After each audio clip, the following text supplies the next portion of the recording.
Welcome, everyone, to the Simple Conversations podcast show. I am your host, Daniel Baldwigere. We are back, ladies and gentlemen. I know I took a little bit of a hiatus, but, it feels good to be back in the chair because we're here to discuss a very important film, something that means really a lot to me and also the people that are involved in it. And I think it's such an amazing story to tell. So we are here to discuss the documentary film, Brannu, the Urban Horseman. This story is about an urban horseman and his battles with his local government as he's trying to achieve his dream and purpose of building his horse ranch. While the city and the county officials continue to be his roadblock, Brannu's passion for horses has continued on as he's inspired to bring knowledge of land ownership as well as educational programs pertaining to tending and training horses to his local community. So I'd like to welcome the star of the film, Brannu, and the director of the film, Adeline Gasano. Welcome, fellas. Thanks for coming through. It's all good. So, Brannu, how did it go from growing up in Brooklyn and then now becoming a horseman in the South? Well, I was introduced to horses in Brooklyn at a place called Jamaica Bay, through my time that I spent with my grandfather. He was a sergeant major, and he exposed that to me. I got exposed to different things, a little bit of boxing, basketball, baseball, but none of those things made me feel like how I felt when he took me to that stable, And because they wasn't deep into the horses, or they financial, or their scope of putting me in that deeply wasn't there. I had to let it go. You know what I'm saying? I had to let it go within my daily life, but I didn't it never left me, like the feeling. And it was hard to get to. It was on the other side of Brooklyn. Like, there's no bus that went there. There's no Ubers back then. If somebody had to drive you there. Or when you get to the last bus stop, you had to walk or ride a bike. And I was a young man at that time, young boy. So it just was hard to get to. It wasn't like, you get on a train, get up 125th Street, Apollo right there. It wasn't that accessible because it's by the water on that side of Brooklyn. And I came to Atlanta because I was taught to come to college. My cousin, she went to college, and my mother, mainly for my mother, she's a corporate woman, so she always wanted me to live a good life. And the only way she knew to have that life is by following the formula, going to college, getting degrees and things like that. Because no one in my family was successful doing anything else but the typical formula that most of us follow. Get your education, get your education, get your education, but most of us are not built to be in a classroom. I did all my education and stuff, elementary, high school. Then I had to go. I knew I was leaving to go. I knew that. It was not staying there. And I applied to Clark Atlanta, Howard, and Hampton. Hampton University wanted me to go to summer school, so I was like, that's dead. I'm not going. Graduate and go to summer school, go back to school. Howard, I actually spent my application money on records. I bought from a record store, so I didn't even send the application in. And the reason I was going to go to Howard because I had a relationship with Biz Markie, and he lived in Maryland and Blue. So I felt like I'd have been perfect. I'm close to New York. I go to school in D.C. I could hang out with him, and I could just be right under his wing more to guide me, and he could probably help me in that market. But I didn't send the application in. So then Clark was like, we'll take you. And I went to Clark, and I pursued my DJ career in school and was following the formula, signing up for classes and making the schedule. And every year, every semester, I slowly was like, this doesn't feel right, but this is supposed to feel right. You're walking on that campus and you're seeing everybody's like, it's like traffic in Manhattan. Everybody's walking one way. And I'm like, okay. But I'm like, after a while, I feel like I'm dreading waking up. I'm having a hard time, no desire to even do my schedule. If it wasn't for a female that I was involved with in college, she did my schedule. Every class that she had, I did the class after her. So if hers was at 10 o'clock, I was doing the 11. Well, I'm actually curious, like, how did your musical influence impact your life, and how did you even become a DJ? What drew you to that at first, outside of horses? Oh yeah, so the DJing and the music actually the DJing and the horse was actually together even when I lived in New York. I was introduced to the horse, like I said, but I was also introduced to music, right? So I remember the night I was at my mother's house, and my aunt, they was watching that comedy jam, and I saw Kid Capri, and I just felt it. And I would try to imitate scratching with the press rewind and forward on the cassette deck. You go, right? I try to do that. And then my aunt, she was like, why don't you just be a DJ? So then I started pursuing, not knowing that for my father's side, my father's niece had a relationship with Biz Markie. I'm still a kid, so I don't know that she's hanging out with this guy.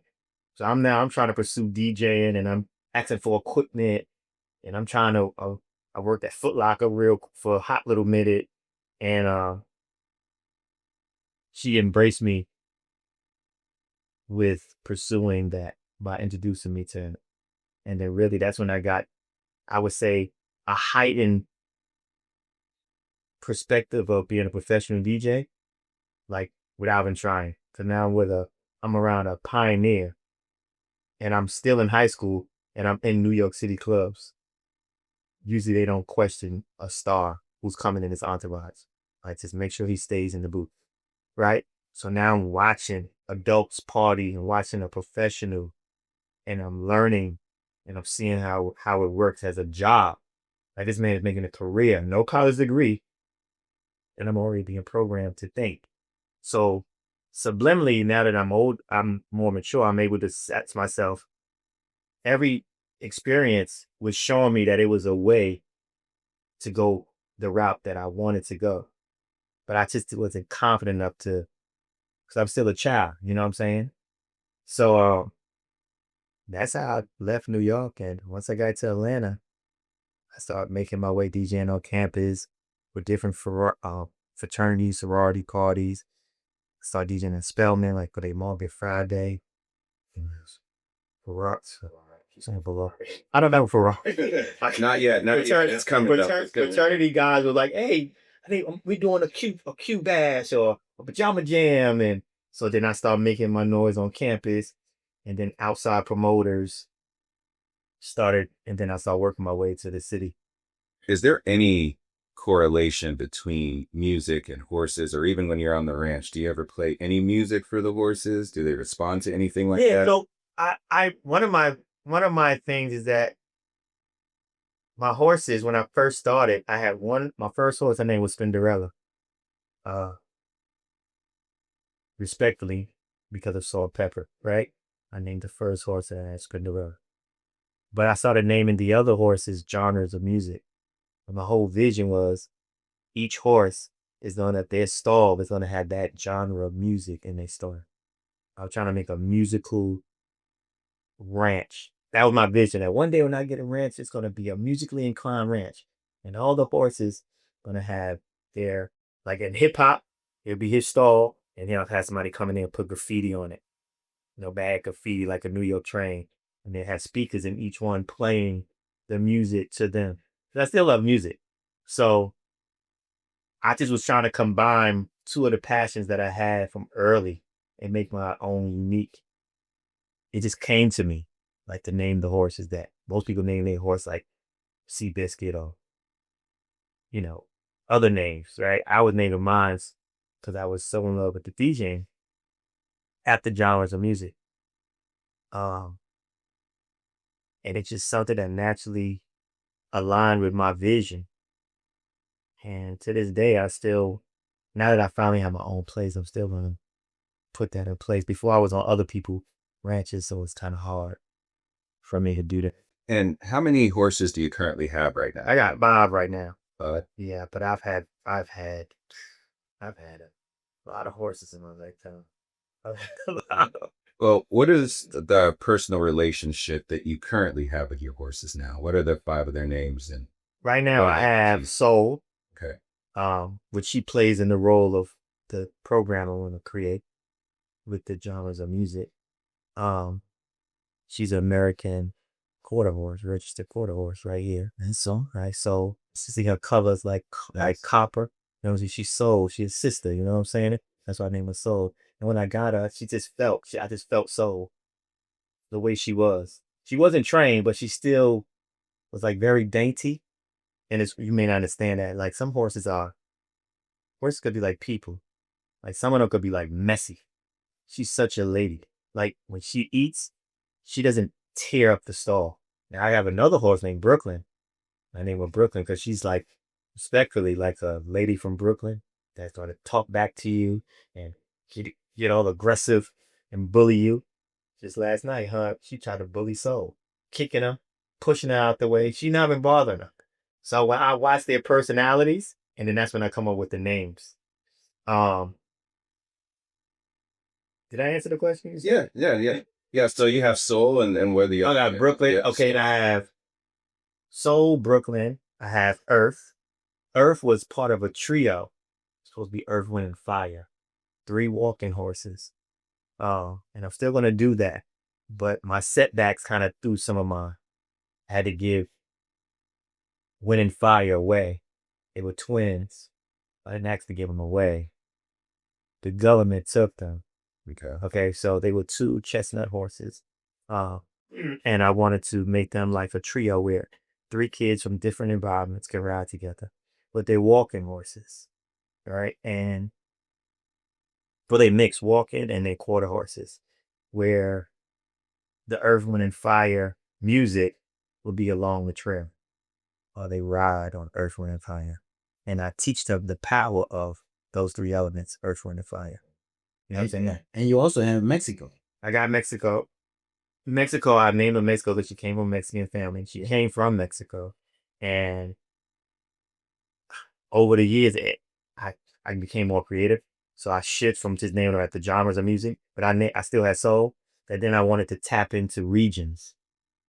So like Mexico will represent for all the Mexican children that's here in Atlanta. And I want her colors to be red, green, and white. And Brooklyn is for all the kids that's from Brooklyn. But we could swap, like Mexican kids to be with Brooklyn and Brooklyn kids. But I was just trying to now let me get a horse that goes with these regions. So this horse will be to tap into what they experience from their culture. You know what I'm saying? Mm-hmm.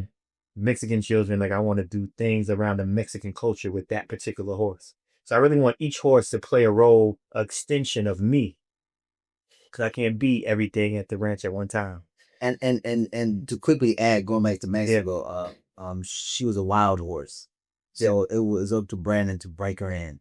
And that's a whole process of what he normally does. He kind of speaking to the microphone. sorry, yeah. I think Brandon kind of takes for giving. Oh, it's just a horse's mind now, but there's a training and tending to these horses that he does, and he went all the way to New Mexico. I picked Mexico up in Texas. So I get all the horses not trained. They're cheaper that way.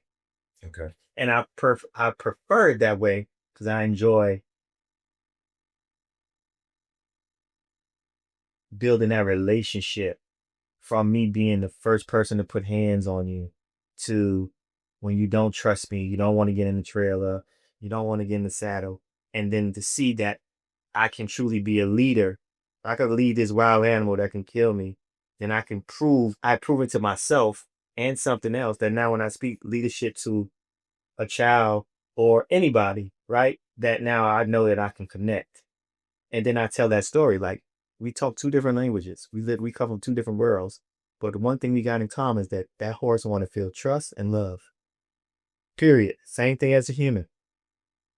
But a horse is not like a human. It's not like a coworker or a girlfriend or a family member. It don't care how handsome you are. It don't care what car you drive. It don't care. None of that stuff matters. You have to really prove and gain animal trust about truly who you are. And it can't be material. You got to be you within. Is there something spiritual with that? I would say, yeah, definitely spiritual. Because it's not about what you have. It's about what you have here. You see what I'm saying? And that's an everyday thing.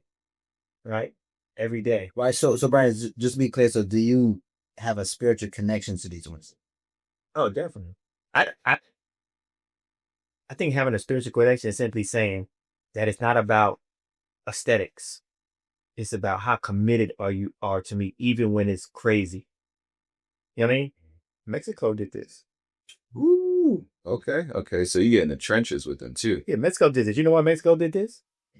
Me being frustrated one day. And I knew better that when I'm frustrated, don't mess with the horses. And I was frustrated at me that I wasn't getting past this whole Ford County thing. And when I got her, she's a big girl now.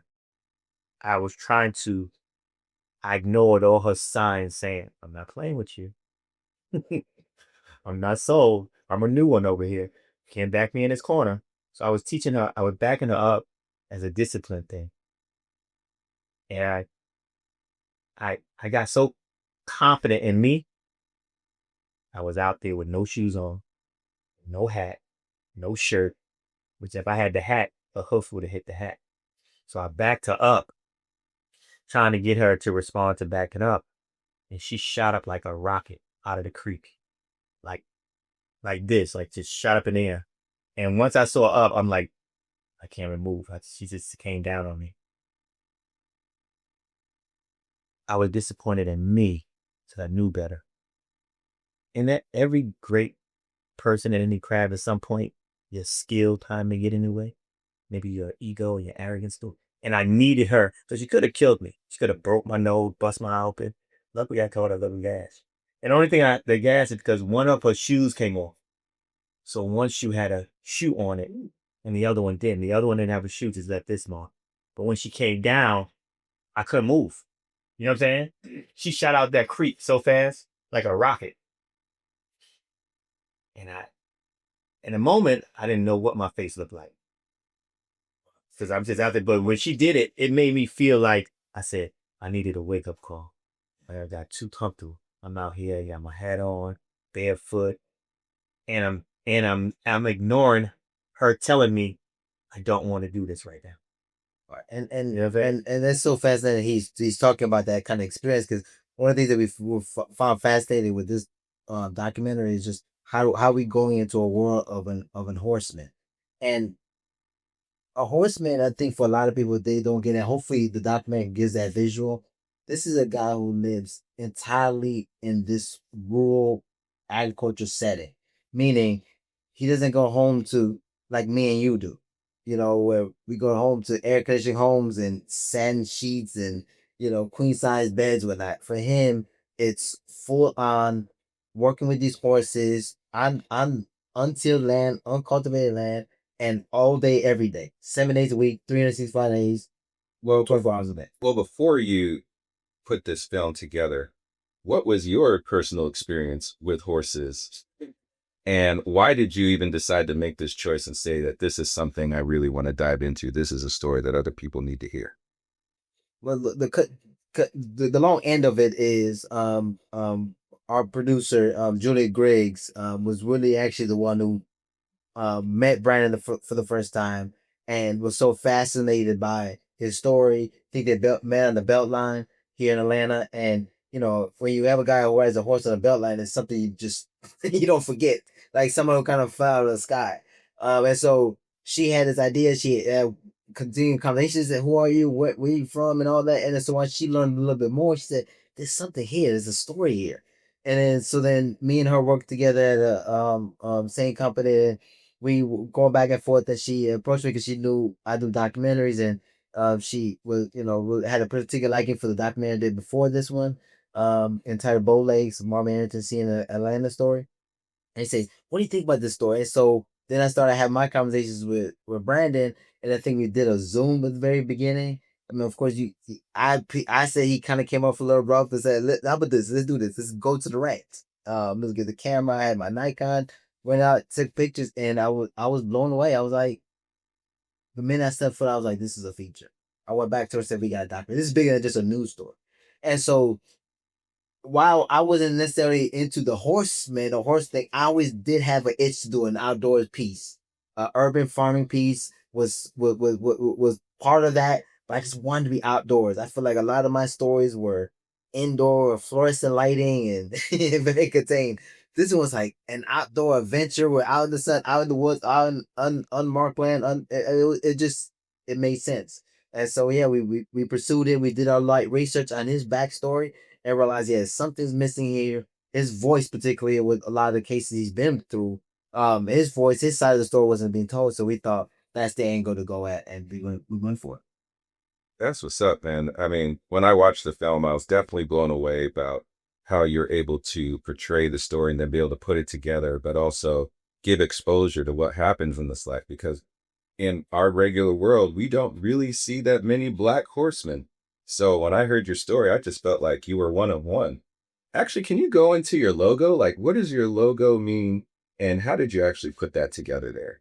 So again, for me, and I say everything I've been through, and being on that land and being still and disconnecting from video programming and TV and just being with yourself, like you'll get answers.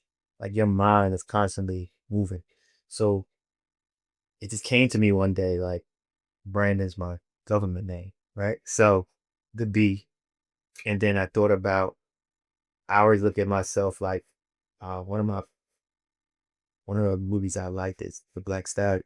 It's an old movie from the 80s. And I always remembered the Black Stallion just standing up and being a horseman. You know, when a horse rears up, it's a sign of protecting, like protecting the herd, protecting itself, a sign of giving you like, hey, back down, I'm here. So I just took the horse standing up, but I knew if the horse standing up was so a typical logo you would see, I just took, it just came to me. I'm like, well, I'm human and I don't have 4 legs. I got 2 and I stand up just like the horse does. So the horse is standing up on his 2 and I stand up on my 2s, right? The horse stands on his 2 legs, but he has 4 legs, but he lifts the other 2 up as a defense. But me, I stand on my 2 legs every day. So I just took 2 horseshoes. These are 2 horseshoes to create the B out of it. So it's a B with 2 horseshoes. And I'm the 2 horseshoes with my 2 feet. Like I feel like I walk with a horse. My stride with a horse. So I just combined it, everything into that symbol. It just came to me in my head. Like I didn't hire nobody. It was just like, just came to me. That's dope. Yeah. So, And the horse animal is such a unique subject matter in and of itself. It symbolizes so much things that we admire as human beings: freedom, resilience, complete autonomy, living out in the wild. And so it just fits so much into the theme of this documentary. Is here's one guy and the power of dreams and just holding on to that and resisting, self-determination, saying this is the land I came across. I'm staying secure in this. You gotta meet me in my vision. And so it was almost like the horse symbolism and his story really kind of started correlating as we were unfolding this story on screen. And I just thought that there was so much symbolism that needed to be expounded in this topic. Brannu, can you tell me the difference between a cowboy and a horseman? To me, I feel like based off what the world shows, that a cowboy is a person that dresses like me. Well, not today. That was just roughing it out. Steak, but a person that wears the hats and the boots and the jeans. But a cowboy, if you think about it, why do you call a man that's riding a horse a cowboy? He's not riding a cow. So why would they say cowboy? Because the term comes from the men that rode horses used to tend to cows, to cattle. So they were called cowboys. And boys was, as we know, kind of a way that they would identify us, brown men like us, like, hey boy. So they were called cowboys. Cowboys did all the dirty work, right? So I'm not a cowboy. I never wrangled a cow before. I don't eat beef no more. And I didn't get into horses in a rodeo circuit. I got into horses riding them on a beach in Brooklyn. You know what I'm saying? It was just a horse, me, sand, water, grandfather. So I look at me as a horseman. So there's just a man on a horse. And that image also goes back to the movie The Black Stallion, when it's the little boy riding the black horse on the beach, just feeling free. You know what I'm saying? If you watch that movie, you'll see him on riding the black stallion with his hands out on the beach. That's exactly how Jamaica Bay looks. Hmm. You know what I'm saying? It's people that's watching Jamaica Bay, just Google it. And you'll be like, oh, wow, I didn't even know this would be in Brooklyn. Because most people think Brooklyn is what Biggie Smalls stuff.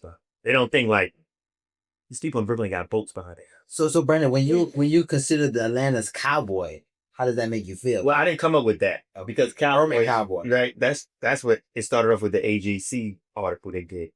And typically, oh, he's a cowboy. And then I always tell people, I want you to get me confused. I respect cowboys. I don't do what they do. I'm not a cowboy, but I understand what they mean. But I just try to respectfully stay in my lane. Because one day, I don't want them to go up to a real cowboy, be like, hey, you know, Brannu the cowboy? And he like, cowboy? He ain't no cowboy. I ain't never seen him wrangle nothing. He ain't at the rodeos. You know what I mean? So hey, don't call me a cowboy. I'm a horse. I stay in my lane. You know what I'm saying? Well, you actually you mentioned the Black Stallion movie. Yeah. And you've also been in feature films yourself. Yeah. How did you get into stunt work and also be able to work on some of these films? And what films have you been in? All right. So how it happened was me, and I tell people, you just got to stay in your lane.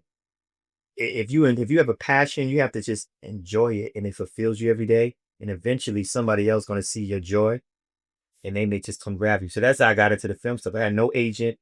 I wasn't doing auditions trying to get on. I was simply just riding, and somebody called me, yo, they looking for a horse for this show. First show I got on was the Happy Lennon show, and I stunt double for Michael K. Williams, and he's from Brooklyn. The guy from The Wire, the Independence. Rest in peace. Rest in peace. Rest in peace. You know what I'm saying? So it's like a female had reached out to me. I don't even know who she was. She said, yo, my homeboy is the stunt coordinator. We always see you ride around. I got your number one time. And that's when I started realizing subconsciously that as long as I keep doing what I love, right, and making it me everywhere I go, I'm going to attract what's supposed to be mine. I can't sit in this ranch and think that it's going to come to my front gate, right? I got to be me. And riding out was also me testing, well, am I really a horseman? Do I really got these horses under my control? Are we really connected? And me riding through the streets, it proves that it's working. My skill is getting better. I'm learning how to get them to trust me and respond to me. So I was getting the gigs by just living my passion every day. How I got Harder They Fall was that my buddy, his name is Diego. He was in Black Panther. And he do martial arts. He hit me up like, yo, I need your horse for an audition. Never told me what it was for. He said, this is a big audition. Some LA cats is coming out here to audition. I said, you could use the horse. But I don't want to be involved because I'm not trying to lose my lane. I'm going to ride this out. He was like, man, you need to audition. I said, Diego, I'm not leaving the man. It's my 5th year. I'm going to sit here and ride it out till they come kick me out. So I let him use the horse. They picked me up. I had no truck, no trailer, nothing. He picked me and the horse up. I said, Diego, you may need to ride him because these girls are used to being around me. They may act funny with you. But he has a horse too. But he trusted me because he knew you ride every day. So I know your horse going to be calm. I said, yeah, they with me every day. They may challenge you. So he used my horse for an audition.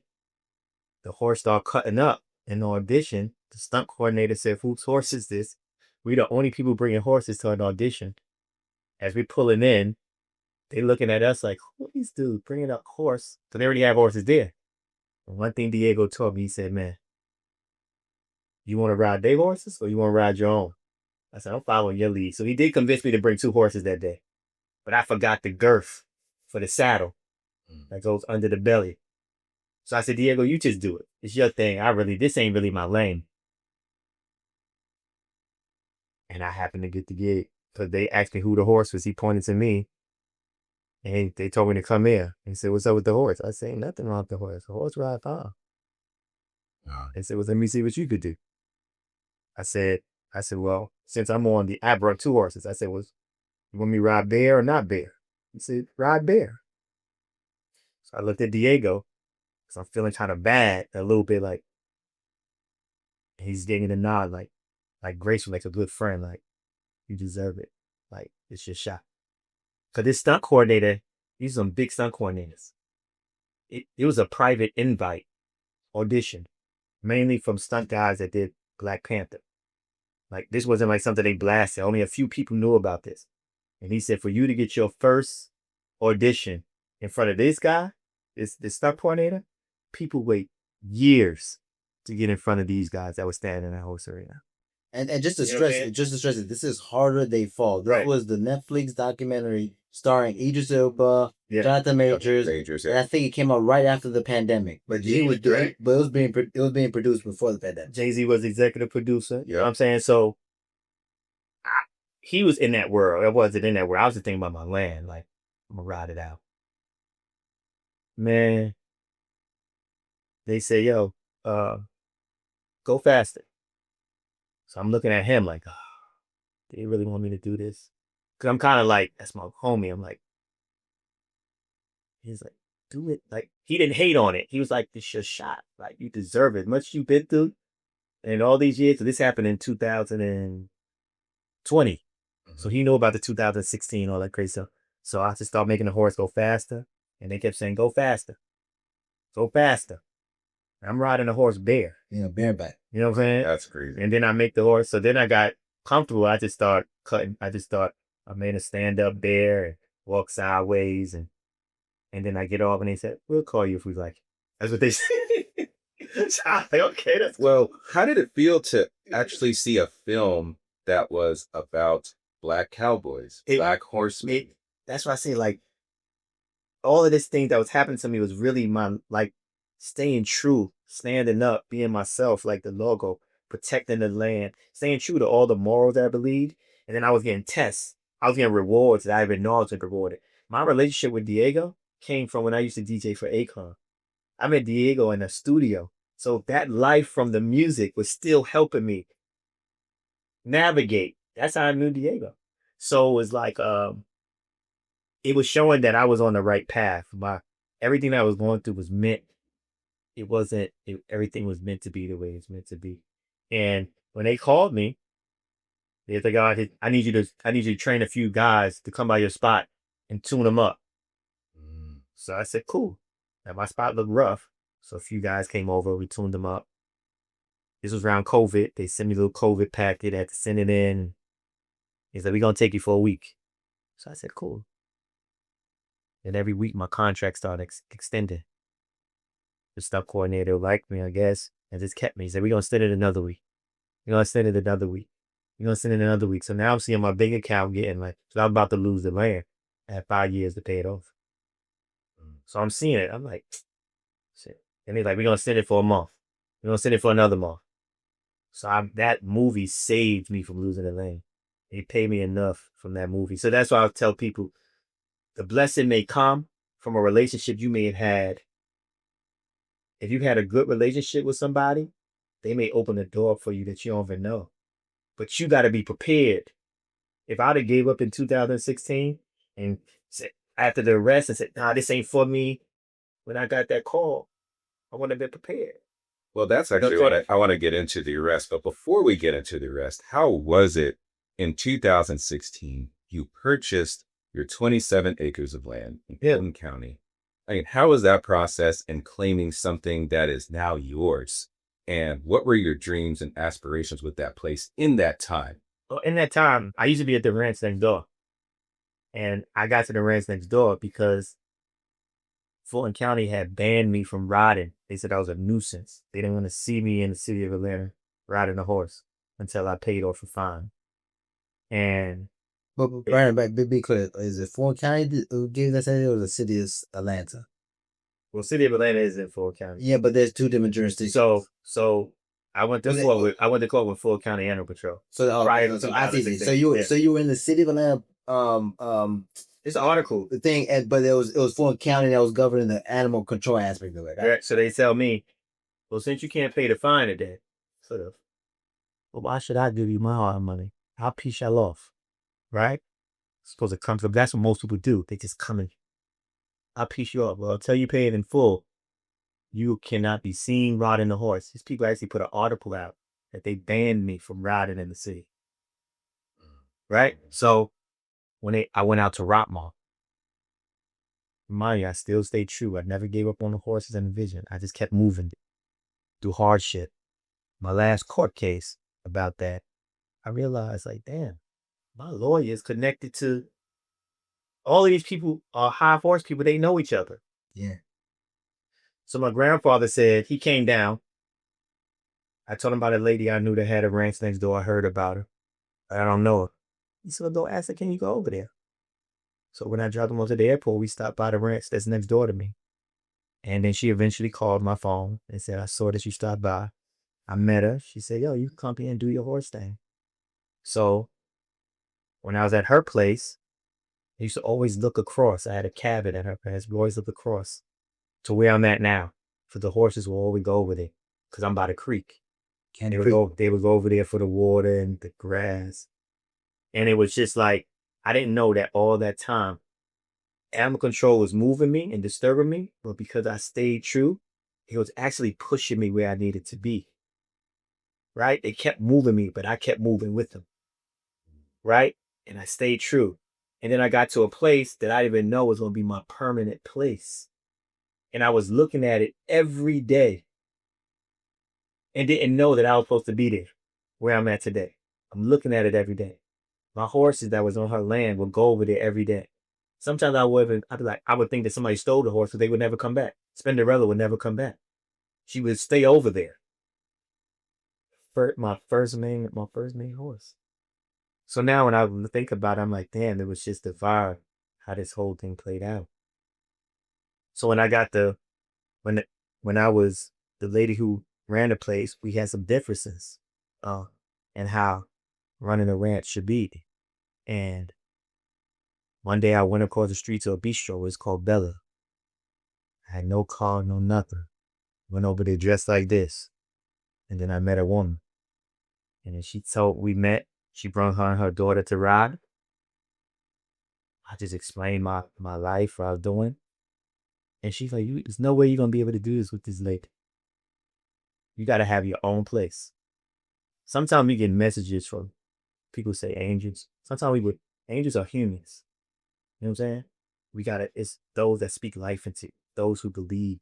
But you got to come with yourself first. So nobody created me. I created me. I just attracted everything I needed to breathe life into. Even meeting Julia and Adam. Meeting you today. Right? You have to be the nucleus. So when that happened, my cabin burned down. So now I lose everything at the ladies' ranch. Only reason I left the ladies' ranch because I lost the cabin. I had nowhere to go. So then I asked the lady I met, I said, I need you to do me because I'm not dealing with administrative stuff. I told you I didn't do building school. I said, I need you to call the county, and it's a piece of land to the right. You're standing on the property looking at Butner Road. I'm on the lady's property here, and I'm looking at Butner Road. I said, it's a piece of property to the right that's vacant. But when she called the county that day, looking at the computer, the right turns into the left, and the left turns into the right. So they gave me the information to where Spinderella and all the horses used to go to. That I said I've been looking at for a long time. Because I thought that was the lady's property. Because everybody used to use it. Right, but as far as the one across the street, how did you know that was vacant?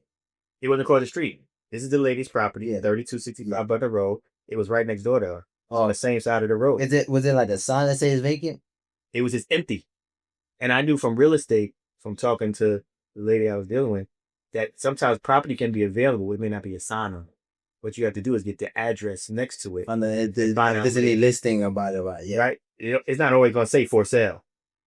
It could be something available, back on taxes or whatever, and foreclosure. Yeah. And that's how big developers do. Yeah. They go down blocks and they look at lots, which you fast forward to how they zooming in on me was that lot right there.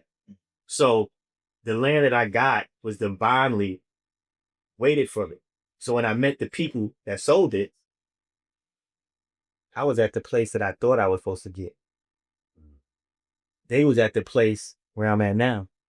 So when I saw them at the place I'm at now, I'm like, that ain't right.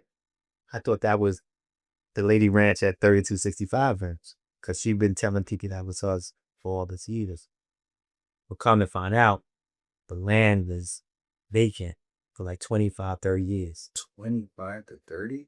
Wow. They brought it and never did nothing with it. But it was used as a dump spot too, right? Yeah, so a lot of people was just using it because it's just vacant. Right. Hunting. I had a guy call me the other day saying, "Hey, can I come hunt?" I said, "Man, you know, I need that." Right. So it's like They dumped cars there, it was a lot of mess there. trash. Right. So with all of that, then horses would pass. They would go over there. You know, and so with all of that, I feel like that place was divinely waiting for me. I'm not even from this place. And Peaky Drive has Butner Road for 25, 30 years. And nobody had the intelligence, as smart as the people are over there with all these degrees and fancy cars. Nobody said, "What's that right there?"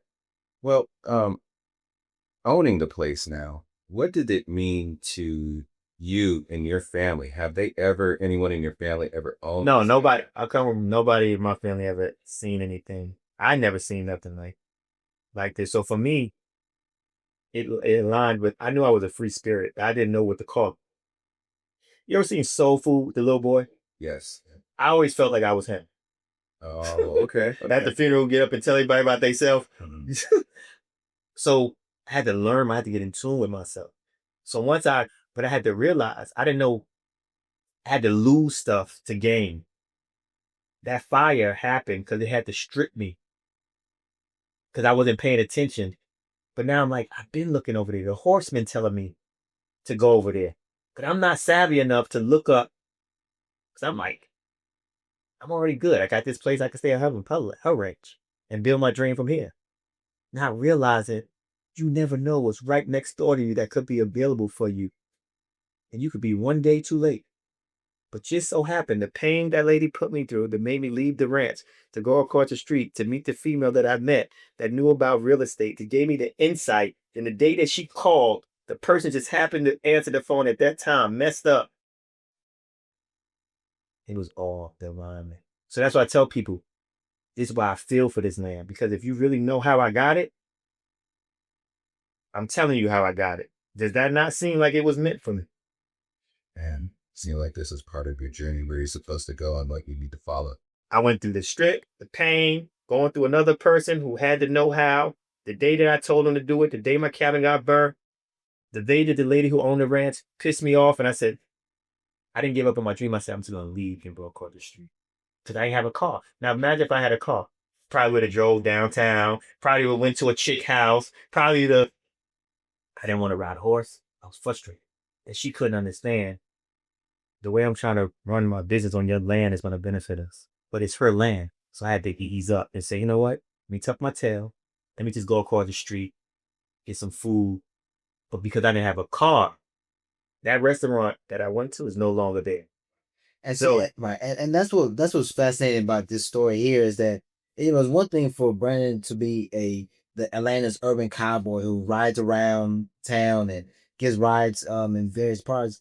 Here's a guy who came across what he believes is his divine purpose to be on that corner of Butner Road and Camp Creek Parkway, 27 acres of vacant, untilled land, and it's like, and it just it came at the right time when, because he's already been years as a horseman. But like every dream, you had to elevate. You had to take it to the next level, and the only way for him to even continue his dream, the land had to come in fruition. And there it is. It blossomed at the right moment, at the right time. And what's interesting is that as we speak now, January 1st, 2026 will be exactly 10 years since he bought that property. So it's one whole decade of him not only pursuing a dream and holding on to it, but facing all the bows and arrows that came at him. And for him to survive it in and of itself was. And let me say something when he say 10 years. There's something else about the land. On the land, it has a 10 marker on the land. I'm not making this up. And in the 10th year, it seems like everything has come together. This is like some days I have to ask myself, it bothers me a little bit. When I say bother, it makes me feel like, damn, who am I? I got mad up and it had all these signs. The horse was telling me this is it. Fulton County, when I'm thinking they hurting me, they actually was helping me. Because I would have never knew about Butner Road. I do not go to the south side. I was saying in Gwinnett County in downtown. I was not going to the South Side. I didn't know nothing about Camp Creek. My grandfather said, "Man, go over there."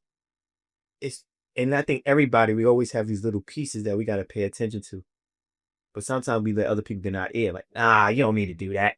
We start listening to what they would do if they was in your path. You gotta listen to what you would do when you're in your own path, on your own 2 feet. Don't listen to nobody else. Plant your feet somewhere and guide yourself. And stay in your lane. Stay in your lane. So when I think about when I got the land, we were surveying it, I did see the 10 marker. It's a big pole and an orange thing that say 10. Man, To this day, right here, that was planted there by the government.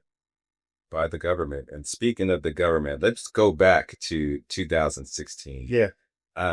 You're in a place where you actually get approached by city officials. You're dealing with animal control and all these different organizations. And now you actually get arrested.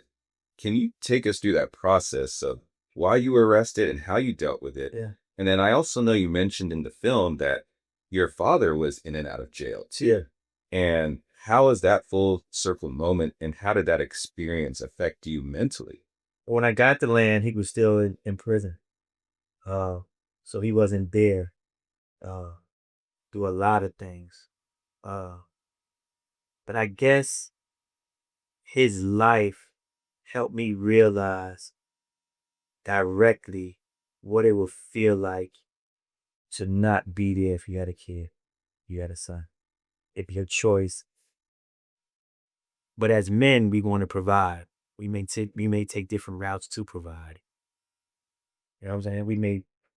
It's men in full county government that's providing. They're not selling drugs on the street, but they still doing a lot of damage. Like collar crime. You know what I'm saying? White collar. And for me, that's why I'm so diverse, because I get it from every aspect. We all like animals. We trying to survive. The ducks roll with the ducks. The lions roll with the lions. The horses roll with the horses. You gotta see where you are on this food chain. So they come at Department of Ag comes on the report, because I've been in and out of court for so long. I do my own open request, open records request. It literally says, and they actually documented it on there. Why would they document that? As we're here investigating the land, we hear people driving by, stopping, saying, "Take the horses, take the horses." They put it in their report. Why would they even put that in their report? That was for me to see. I didn't pick it up. When I read it, but I didn't realize it's giving you a sign that it's about to be a lot of problems right now for you. But I didn't get it. I get it now. I'm like, wow, I've been given signs that's good for me, signs that's bad to me the whole route. But my lens wasn't big enough to see. But through every situation, I get wiser. Then they write on there, few feed buckets. We can't say that the way the horses here is illegal or harmful because they have access to water. Camp Creek. It's 27, it's a lot of acreage, and he has trees and a lot of forest, a lot of grass. So technically, this is the horse's environment. May not be a pretty barn, but technically, they're not deprived. They're roaming free. But if you go out to Rockmart, Conyers, you'll see horses roaming free, but you may see the pretty little picket white fence. That make people think, oh yeah, they're great. But if you go out west, if you travel from state to state, on the highway, don't you see cows in big fields with barbed wire? Oh yeah. You think the people can know if the cow bust through that barbed wire and went out on the highway or on I-95? Just think about it. When you're driving down the highway from state to state, do you always see the house in those big fields? The house is all the way on the other side. But they got the cattle right next to the highway. That's because in the land on that block, they're so superficial, the majority of them, that they don't really take the intelligence that they have with that degree and think. Only thing they see is that doesn't look right in my eyes. So they called the Department of Ag. The Department of Ag says cold clays, we ain't dealing with it no more. So since that don't work, because that's state. So now they put the county on animal control. So they start coming doing evaluations. And wasn't it early on one of your issues was that they thought that you were squatting? Yeah. on the name. So the lady next door and her sister put in there that I was a spotter. Remember I told you that they always was using the land. And quite frankly, maybe they believed it was theirs. But you're a surgeon, you got common sense. You knew it wasn't yours. Not all of it when you bought it. You did a survey too. Right? So they put in there, Fulton County started to believe them and told me, who's Brannu Jockey Club? I said, you find out who Brannu Jockey Club is. Ain't you code enforcement? His name was Stanley Fletcher. I never forget him.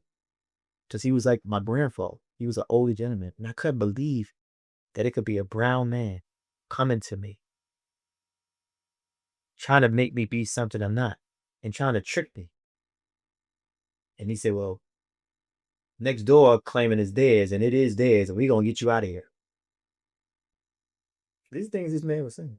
He wrote me tickets. And this is just months after closing on the property. He wrote me tickets saying, Just got here too. I got the actual tickets and documents that if you ever needed to put on your podcast or show. He wrote me tickets saying, horses eating vegetation, illegal. Horses eating vegetation is illegal. The deer is running through Camp Creek, eating off the creek all the time. How is it illegal if the land is zoned AG1? I'm legally can have horses here. And can you explain AG1? Agriculture. Okay. So anyone look up AG1, it's pretty much the same across the United States of America. So I can have horses. So how's it illegal for them? If the creek is coming through the property, you go to tell the horses and the deer, don't eat the vegetation. That's what the earth is putting it there for. These are the things he was writing.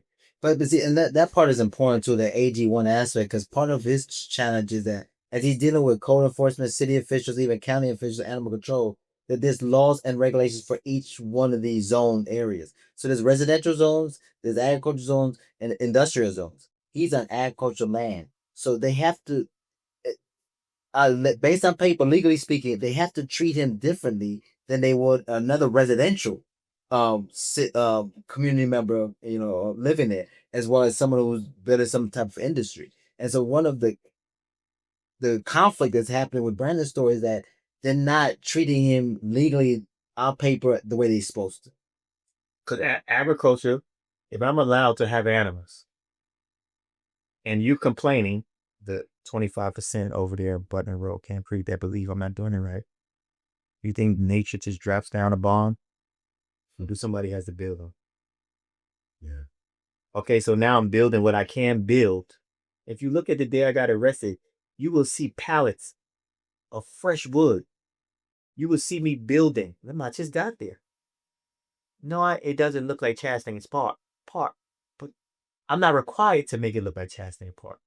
It's your land. You should be able to do I could put, as long as horses have shelter. Legally, the state already said I don't need a barn because I got trees. But I'm going to give you something else. But because they label it as, if you look at the arrests and the reporters, and these makeshift buildings, why does it have to be called makeshift? Does the horse need a marble floor and right? Like it's wood, it's protecting them. So you can see my investment the day I got arrested. It's right there. They walking me in handcuffs right past all the wood. You see the little makeshift buildings that I was making. So what did they arrest you for officially? They arrested me for aggravated. It's a big difference. Animal cruelty. Now, what's the difference? Aggravated animal cruelty is a felony, and it's defined under the state of Georgia that you have been accused of physically and intentionally causing harm or death to an animal. Follow the words. Physically, maliciously, and intentionally. When the whale at SeaWorld died across the globe, did they shut SeaWorld down? No. Why not? Because it wasn't a nick. And they're protected around an infrastructure that's portrayed to the audience and the media as entertainment and it's fun. But when a man like me starts something like that, you are a threat. Because there's nobody else governing me. This is a brown man doing this. Raw. Stop it. Now. Please stop it. But you can let whales die at SeaWorld and leave them open. So you have a whale attack somebody in the middle of a show that people paid money for, and y'all still be able to perform. You can have Ringling Brothers have a lion attack somebody, and still have Ringling Brothers. So when people, you got the Kentucky Derby, Google it. It's on YouTube. How many horses broke their legs? Did Peter go over there and shut them down? They can't. You know why? Too much money. Way too much money. So what happened? So you arrested. What do they end up taking from you? So when they arrested me, if you look at the arrest, I wasn't even there. How did you get at my property without a warrant?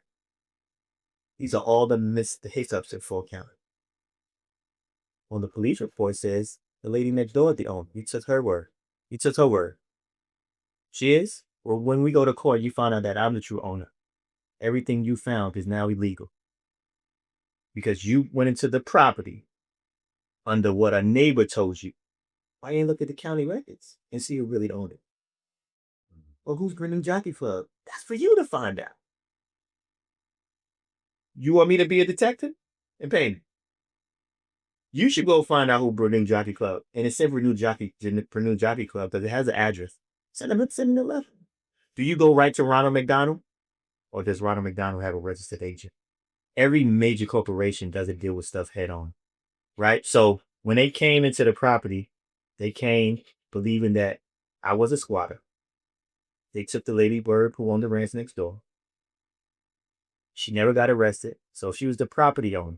And you're right next door. You didn't know this was going on? We have been coming here since January to July.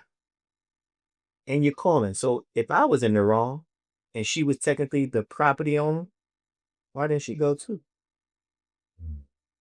So the property owner supposed to be held liable for the animals. If you own the property, you're held liable. Well, you said I'm a squatter. Correct? This is what the paperwork is saying. Yeah. So why didn't you take her too? And all of us go downtown. So right there, I had to realize something ain't adding up. Well, what agenda do you feel that the city of Fulton had against you? What was the? I would be clear. I want to be clear on that.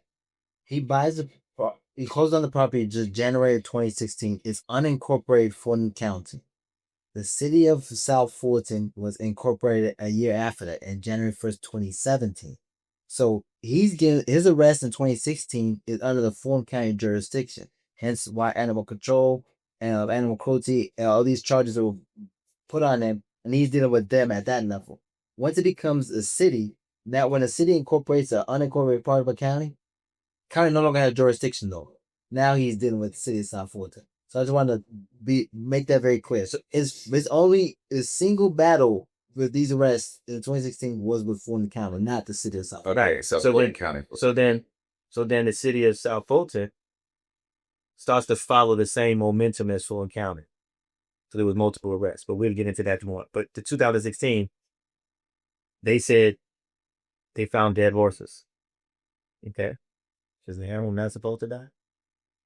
And if it's supposed to die, how is it supposed to be? And you said you charged me with aggravated animal cruelty, right? That means I intentionally and maliciously caused the death.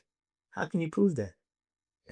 Think about it. Why would a man buy a property on a corner, sleep outside, buy all this material for the horse to kill him? Think logically. Is it a ranch next door? It is. Is it possible horses can go back and forth? To this day, horses go back and forth on Butner Road. And you also mentioned that was a dump space too. There was a lot of activity going here because it was vacant. Yeah. Okay. So the thing is that I realized that once you get the land, you're in a whole nother type of scope. The horse is a scope too, but with the land, they mad. Not just government, just natural humans. So when when they arrested me that day, they actually wrote me a ticket to come to court that day. The guy Stanley Fletcher, worker Fulton County Code Enforcement, wrote me a ticket to come to court for squatting, horses eating vegetation, illegal building the things for the horses, and I need permits. But if you read the code for AG1, I don't need permits. When I'm managing livestock, I'm exempt from certain things. But they're used to dealing with people that don't read. That's how the government deal with you. They're not expecting you to read stuff to know. They trying to get their agenda. So they was trying to handle me on the things they knew they shouldn't have. And frankly, even the judges didn't even know what was going on. They just followed what the prosecutor say. Prosecutor following what code enforcement say. Nobody's looking, well, what is he zone? Does he technically need to? Because Animal Patrol and the people saying he should have something for the horses. So him building it. So when they arrest me, when I get back to the property, because when I was at court that day, they made me sit in there for an hour or two. And then the sheriff came and said, Fulton, you believe. Of course. So, going through all of this, Yeah. why do you continue to keep fighting? Why do you continue to keep dealing with the city when they clearly have an agenda against you and they have their own thing going on trying to get you out of there? Why do you keep going? They got a job to do. I got a job to do. Their job is to be who they are. My job is to fulfill and create this thing that was given to me. Physically, the land, since a childhood, the horse feeling. Something was given to me, so I'm going to stay true to you. And y'all stay true to y'all too. Ensure the best man win at the end of the game. But I know mine is not driven by money. I know mine is not driven by a title. I know mine is not driven by a uniform. I know mine is driven from the universe and with my heart. The same thing, the same ability that you have. You signed up to be a cop. You signed up to be a judge. I signed up to be me. I don't need a title over me. I'm just me. So I don't need, so for me, I feel like I'm still there because the voice keeps telling me to stay there. You may say it's Allah, God, Jesus, Buddha, whatever you want to say. It's all the same thing. Something is telling me and is rewarding me. Every time I get stripped, it gives me a higher reward. Every time. Every time they put me down, they say, something say, stay in the saddle. And I keep growing. It's the power of dreams. And that's the one thing that we did highlight in the documentary is that Brandon can't come across this land and this story, his horsemanship, all of this trials and tribulations he's come with without it being even bigger than himself. And there's a divine aspect to it, as he alludes to. And that's one of the things that we really want to, highlight and stress is that when you are driven by something bigger than yourself, that power of dreams is something that takes you. It's a force that takes you. So it's not so much of why keep battling and why keep fighting. It's bigger than the city. It's bigger than the county. It's bigger than any of these things. What he's leaving is this kind of mark. And we hope that viewers who do watch the documentary gets that sense of just really just somebody who could just ride into his future, like to be self-determined and not be shaken. He gets his down days. He gets his, just like anybody else. But it's like the verve to keep going, the audacity of chasing and following your dream, and the thing that you really believe is your divine mission. It's hard. It's hard to walk away from purpose, and that's what he's done. Well, you've actually even been offered money for your property. Why turn it down from some of these offers? I'm already way worth more than $3 million. You have a number? The number is to finish the property, to make it look like how I vision it in my head, to get the movement in there, the energy, the smiles and change of people's lives, and for it to be forever. Like you go downtown, people come to Atlanta to go to Martin Luther King. Respectfully, I'm not saying I'm Martin Luther King.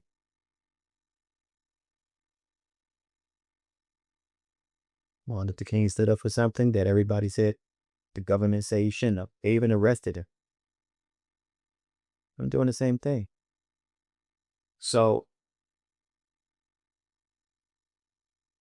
for me, it has to be, if I take the money, I feel like I sold out. I went through all of this for I could be brought. And now that $3 million on that corner where all of this was created, it won't have an impact on nobody. Because now I got a Ferrari. And I'm in Miami like this. Yeah, more coladas. Some of it. So I did all of this just to turn into one of them. Right? So that's what they do at the courthouse. They want to, I see a lot of people that, I've seen judges, I've seen cops, And I just sit there and see them and watch them and see how this is what they do with their paycheck. I've seen some of them in the club for other bodies. That's what they do.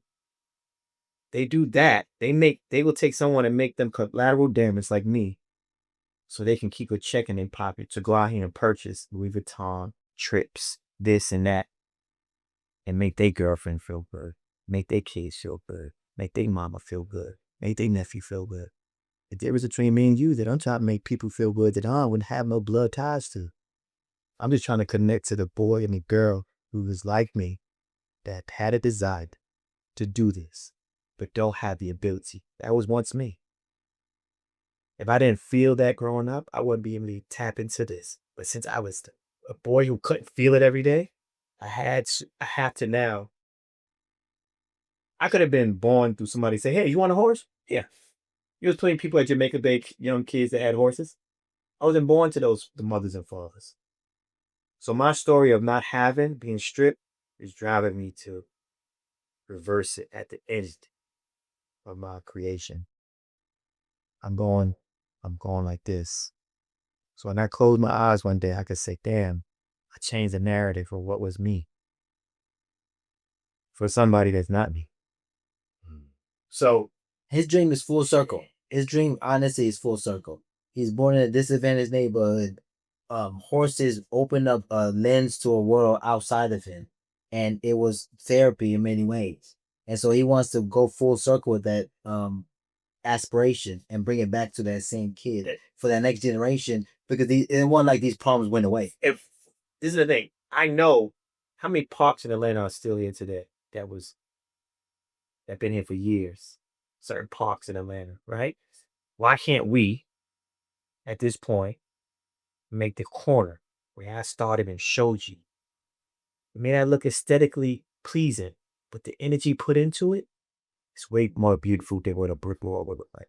And become a landmark, especially in the city of Fultonburg. It was built on farmland, or Georgia in general, that is an agriculture state. So now we can say that we are doing something.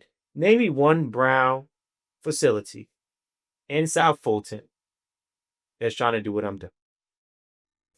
Not that, I don't know. You say like horse farm.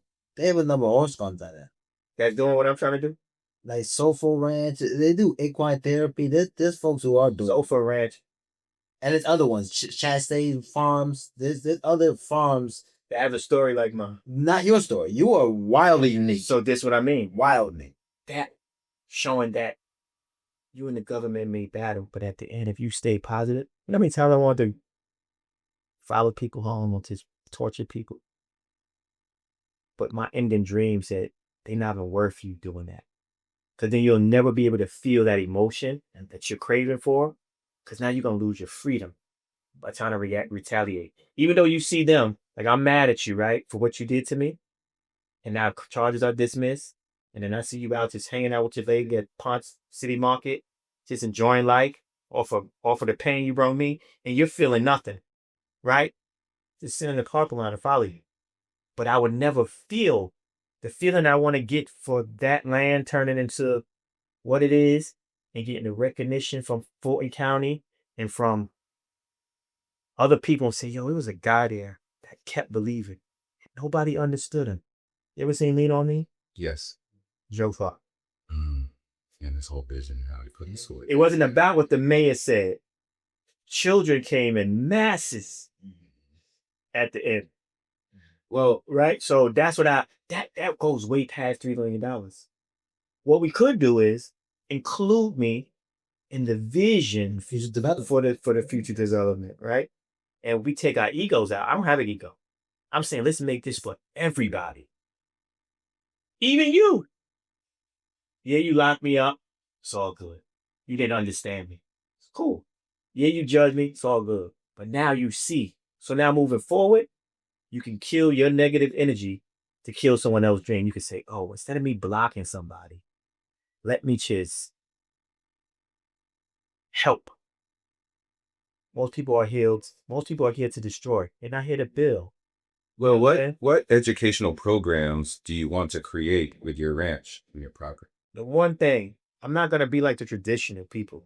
ADHD, All of that's cool and respected, right? But my experience was, like Adam has said, coming from not having the resources for something you believe in. And through me, they won't have to degrade themselves to get in the saddle. They don't have to degrade themselves if they want to be a pop star. Because the land is bigger than the horses. It's going to be collectively. Remember, I told you the music. I want a studio there. I want to take people I know from the music industry to come there for selective kids and be able to see their talent. Just to give them a little hype to say, damn, Michael Malden, Jermaine B. Dad, listen to my record today. Through my journey of the people I know, hey, come to the ranch and just listen to this kid play the guitar. You may get a spot to play something or usher new record, right? Because if they don't get that,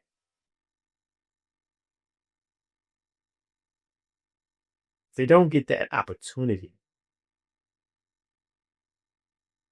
it could like kill their dream, right? And then now they're like, not everybody gonna be as strong as me to just keep going. So when they ask me for $3 million, I'm like, $3 million is not gonna really get the place where I need it.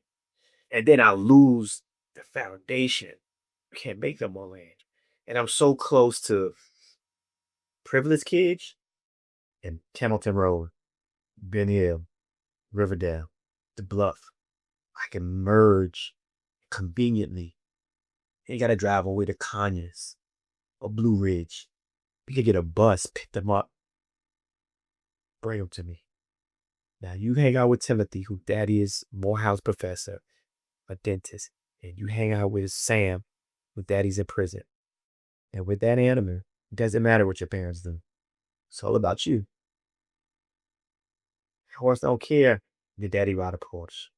It's all about you. I think it would build strong character traits and make them understand just because something don't look familiar to you, don't kill it. Embrace.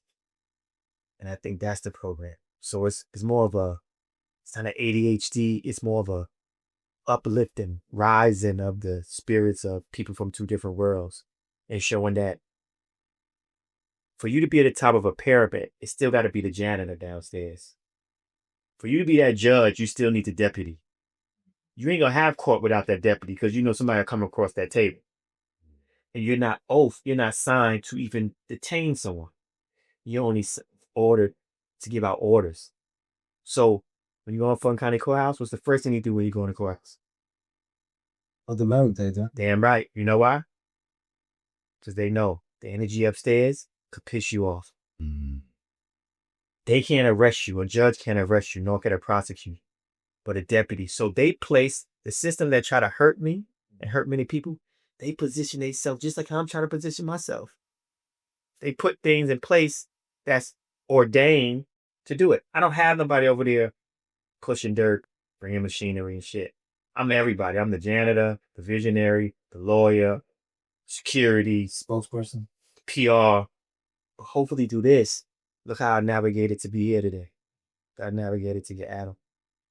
So I think I can't sell out because I'm not finished. You know what I'm saying? Yeah. Because, 10 years, man.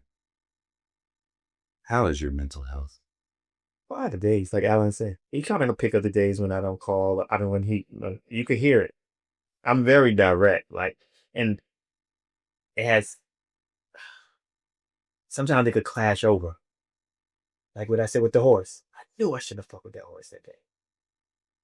But I need the horse. It's my medicine. But the horse said, "Nigga, I'm not fucking with you today." And I kept forcing it. So it's like some days, the medicine that I need, I can't really enjoy it over there. So that's when it lingers over. So I've learned through other situations, let me just isolate myself. And if I go out this gate and somebody piss me off, I may not have the strength today to just let it ride. It now may turn into don't touch my whole thing. Then I lose everything. So I've learned. These are lessons I learned. Every day ain't gonna be a good riding day. So guess what? Don't ever ride that horse today. Because when you go out there, it's going to be an energy out there that may say, I'm calling animal control. And I may just flip. And I lose everything. Because that one energy. So I had to learn through other situations how to master my emotion. So I've been suicide. I tried to commit suicide before, right? But these things, what I'm saying is, because I survived it, it only took me one time to learn my lesson.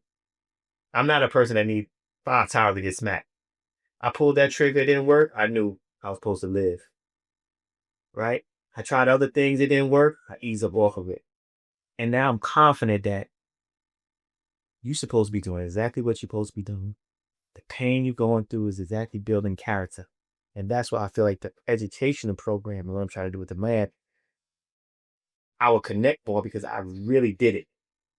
It's documented that I lived this. People driving by can vouch to say, yeah, he was living out there. I seen the mess out there. It was dirt. I could be something that people say, if he could do it, I could do it. You know what I'm saying? And that also inspired me too, because I've been doing documentaries for close to 2 decades now. This is my 4th directed title, but as far as working in documenting in any capacity, writing, editing, shooting, logging, this is like my 40th title.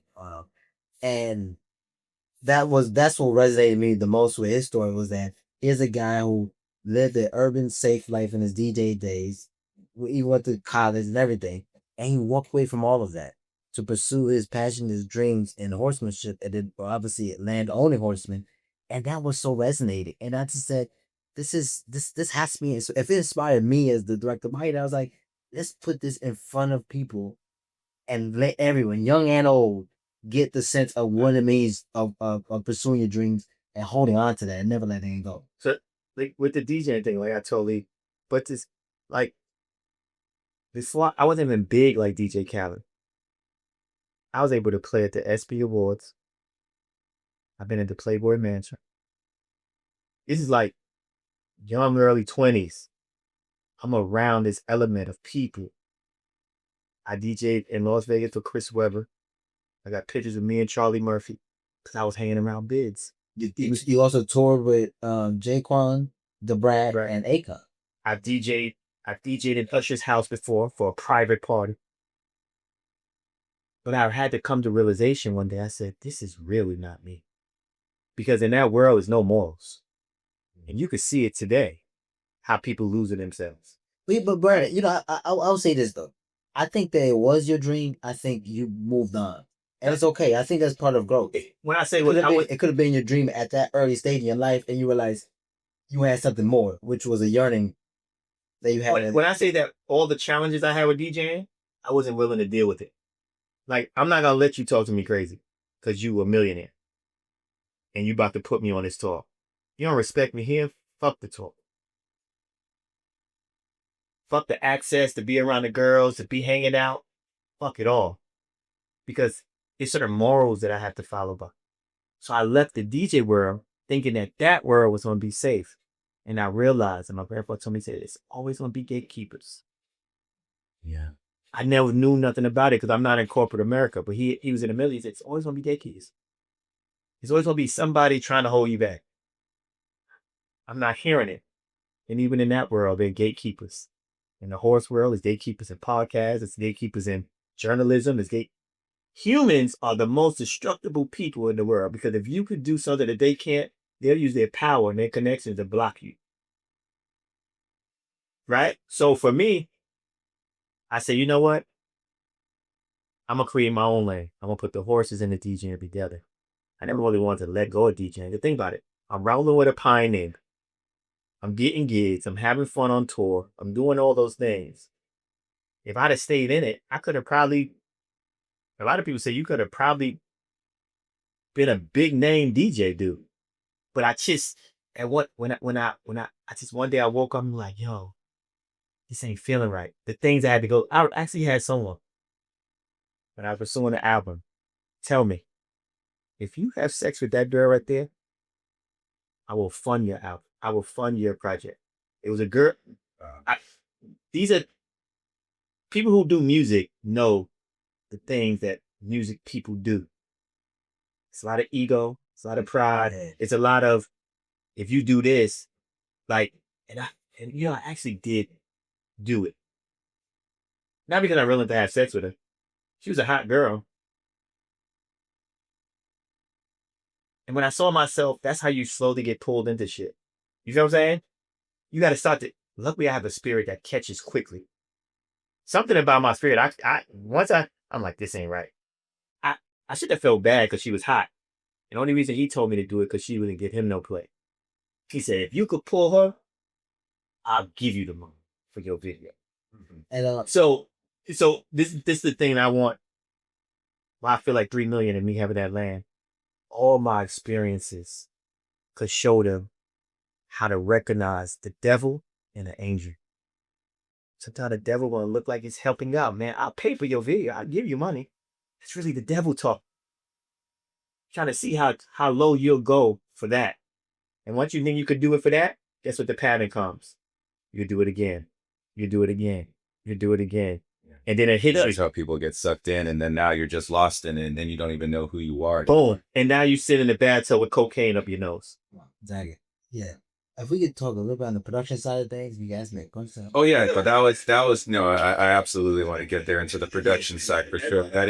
That is really important. I didn't want to forget about any of that, because I mean, again, Brian, thank you for sharing all of this. I mean, I'm really blown away from this story. And then Adeline, how you're able to just find a way to piece it all together and then be able to put it out there and share it with everyone. Like that's really big of you, and just now being able to be a full feature, documentary film director, film producer. I mean, you had your hand in all of this. Yeah, I mean, I always tell people that a documentary needs a great story, but not all great stories make for a documentary. And so one of the things, I get pictures all the time. I get people DMing me, texting me, emailing me, and they, all kinds of topics that, I break some things down with them. Some I just kind of pass on. And so I always kind of stress to folks that in order to tell stories in a documentary form, it has to have visuals. This is a visual storytelling medium.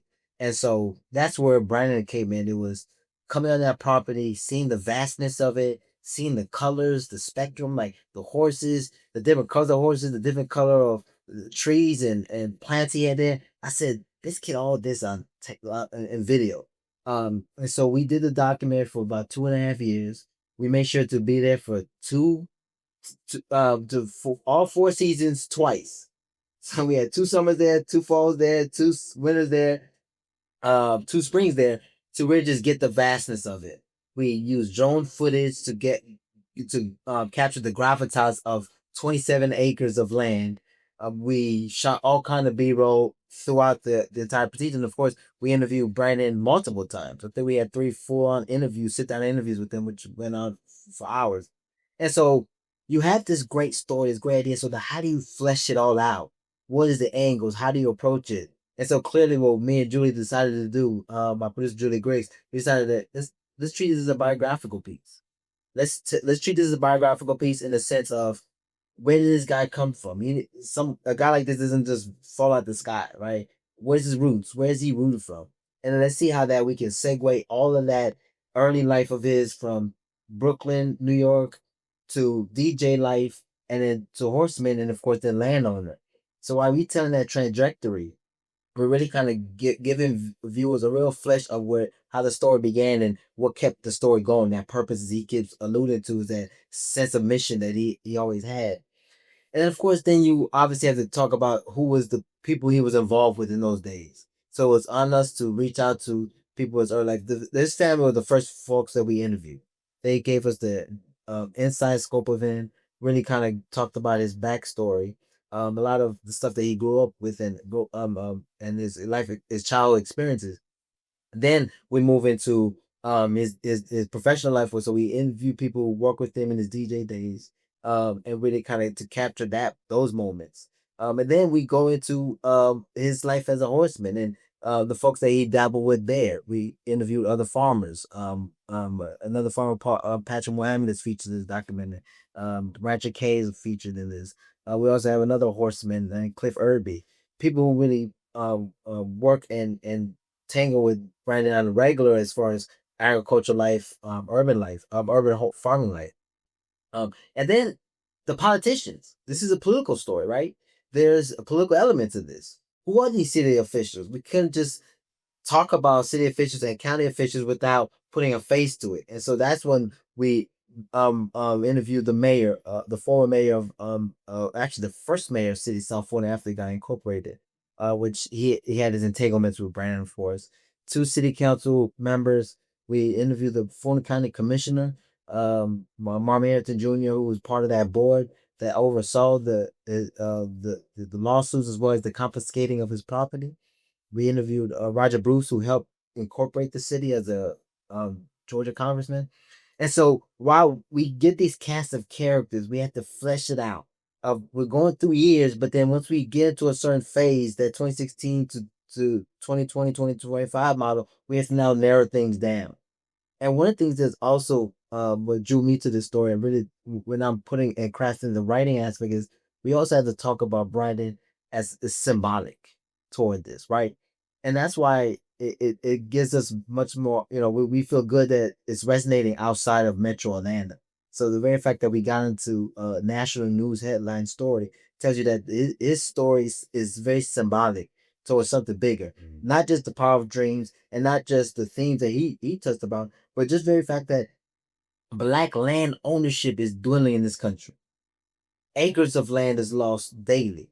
There's other farmers out there throughout the South and out west that have to deal with county officials and citations and all these rules that are kind of pitting against people to pursue their agricultural dreams, their agricultural life and lifestyle. So we wanted to also position it in that way. So we do bring up concepts of eminent domain, gentrification, rapid urban development, which, in my opinion, South Florida is hallmark of. You drive down there, they say 60% of land is agricultural land. It's open land out there. I can't imagine a real estate developer driving down Camp Creek Parkway or Fulton Industrial and just salivating of just how open this land is and where to hose up, start different type of industries and different productions and creating infrastructure and that. And so he's right in the midst of that. And so Brandon Fulton really is kind of what I call a juxtaposition of class relations of 21st century economics. And that's all just fanciful way of saying he's really the kind of person who's enmeshed in the old versus the new, the urban versus the rural, the young versus the old. What is cities and regions gonna look like moving forward? Can one person or a few people have a certain self-determination on what they believe a community needs and should value? Or is it going to be more of the same when it comes to business? Oh, let's build another mixed-use development. Let's build another Publix corridor. Let's build up some more subdivisions, which now City of South Florida is very much filled with, or doing on something new, something that's unique to us. And so that's where I think the another breadth of this story is just what it doesn't mean of valuing neighborhoods and community building, how much say we all have in that, how powerful the vote is, how powerful our conversation is when it comes to community and neighborhood meetings, whatnot, and just to see just he said, can we all come to the table? Can we all share a vision and be part of something bigger than us as we go? Because one of the things that we do highlight in the documentary is something that Brandon bring up is the 2035 project, which we so happened to come across, and he came across in his research, is that he bought the property. No one else claimed the property. No one even fought to buy the property. It wasn't like he bought off auction or bidded people for it. But then all of a sudden, there's a 2035 project where the city and the county had already a vision of what this area is going to look like decades later. And so those are the kind of things. It's like, what role does government have as far as dealing with individuals who go off the unbeaten path, literally, or do things a little different? And then this concept of what it means to really be in relation with your neighbors, because he's the first one to tell you he doesn't have curb appeal. It's not sexy. It's not beautiful. He's on his way to beautifying it, but that's not enough to say do away with it or move him out outside or buy him off or kick him off or find some other way of removing it. There should be different type of discourses and different types of ways of handling that. And so I think that's where the nuance of this story is. There's so much layers to this one narrative that I thought was very much needed to be recognized and highlighted. And hopefully we did a justice in the documentary where we do bring up those points. You definitely did, and you got your point across fully. And I really encourage people to go and watch the film. And here below, we'll have a graphic where you can donate, you can help. We can help build up this ranch for Brannu and keep this legacy going. And I'm just so grateful that you guys were able to come in here in this space, tell your story, and be able to spend time and be able to get the word out. And I'm going to do the best we can to make sure that people know about what you got going on and be willing to help. And tell them, for me, I don't need physical money. You could just order some wood from Lowe's. I go pick it up. Or just drop it off at the front. I don't need no cash. I'm more. I'm not saying like I'm rich. I'm just saying that I'm truly about just trying to get everything I need to build the place up. So if you purchase the wood, it will be no discrepancies that, what did he do with the money? I said, no, your pole or 5 poles that you told me to pick up from Lowe's that you pay for, I'm going to show you that I'm about to put them up right now. I need about 500 poles and they $70 each. It's a big piece of property that I'm trying to fence off to make this arena. This arena is going to be bigger than Kanye's arena. It's going to be a big size arena. And I'm trying to fence it off to even prevent the horses that are next door now, to prevent any of this from happening again. Horses switching sides. I'm trying to fence off my thing completely to make a barrier that shouldn't happen anymore. No raggedy fences like that in that post stuff where they could just put their head through it and knock it and walk right in. I'm trying to put a nice structure around it so moving forward, we don't have that revisit of what happened. Because I can't go out there every day searching for horses that's not mine. Right? So if your horse comes on my side and pass away, I'm not looking for it. I don't know what you bring in your barn at nighttime. You see what I'm saying? So I want my whole infrastructure to be locked in, cameras. So Brannu horses are here. So Brad, can I ask you this question? How can people connect with your vision? How do you want to DM me on Instagram, Brannu Horse, BRANNU Horse, or text me 443963526. My main focus is creating the arena. So for right now, if I could just get the wood there, I'll do the labor. Like I'm not asking. It's just getting all the funds to get. I'm doing pole by pole, 3 poles this week, 4 poles. Then I gotta get the concrete. So 1 pole is $70. It's a 6x6x16 pressure treated. It's like $70 plus the concrete to put it in there. Plus I have to dig the hole. Yeah, you gotta dig it deep. Right? So yep, in the documentary we also see him build and put his ranch together. Yeah, I'm trying to brick by brick, pole by pole, in the mud, making it happen. He's there every day. Please, people, come out, support. He really needs it, and we could really keep this dream alive for Brannu. So, Brannu, thank you so much. It's all good. For coming in. Appreciate you and Adeline. Yes, Adeline, thank you. Thank you. Appreciate this moment. Thank you, guys. I appreciate it. Let's keep it going, man. All right. Peace.